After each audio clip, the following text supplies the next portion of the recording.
ఏదైతే forensic science lab లో జరిగిన అగ్ని ప్రమాదం సంబంధించి సెంట్రల్ ఫోరెన్సిక్ ల్యాబ్ తో పాటు అటు నాగ్పూర్ చెందిన ఫైర్ అకాడమీ ఇద్దరు కూడా జాయింట్ గా ఉమ్మడిగా పూర్తిగా దాంట్లో విచారణ జరపడం జరిగింది. అయితే ఫైర్ కాజ్ అంటే ఫైర్ ఎలా జరిగిందన్న విషయం కూడా ఇప్పుడు సెంట్రల్ ఫోరెన్సిక్ ల్యాబ్ కావచ్చు లేక నాగ్పూర్ సంబంధించిన అధికారులు మాత్రం చెప్పలేదు. కానీ అక్కడ ఉన్న సర్వర్లు అయితే కంప్యూటర్ ల్యాబ్ లో ఉన్న సర్వర్లను మొత్తంగా రిట్రీవ్ చేసే ప్రయత్నం చేశారు. అందులో సర్వర్లలో పెద్ద ఎత్తున డాటా ఉంది, చాలా కేసులు సంబంధించి కొన్ని వేల కేసులకు సంబంధించిన డాటా ఉంది.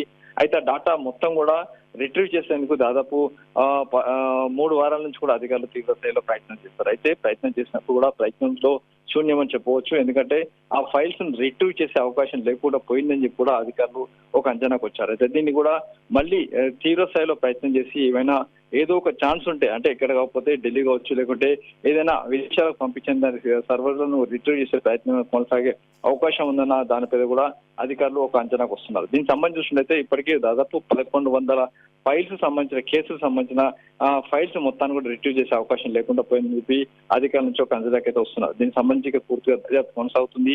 ఇప్పటికీ సిడిఎఫ్డి కావచ్చు, నాగపూర్ సంబంధించిన ఫైల్ అకాడమీ కావచ్చు, వీళ్ళ దర్యాప్తు కొనసాగుతుంది. మరొక పోలీసుల విచారణ కొనసాగుతుంది. ఇప్పటికే స్టేట్ ఫైర్ డిపార్ట్మెంట్ మాత్రం అక్కడ ఎలక్ట్రికల్ వైర్ దగ్గర నుంచి వచ్చిన ఫైర్ యాక్సిడెంట్ దీనికి ప్రధాన కారణం ఇప్పటికీ తేల్చివేయడం. కాబట్టి దీనికి సంబంధించి కంక్లూజన్ మాత్రం రాలేదు. కానీ 1100 ఫైర్లకు సంబంధించిన వ్యవహారం ఇప్పటికీ పూర్తిగా వాటిని రిట్రీవ్ చేసే అవకాశం లేకుండా పోయినట్టుగా ఒక అంచనాగా మాత్రం వస్తున్నారు.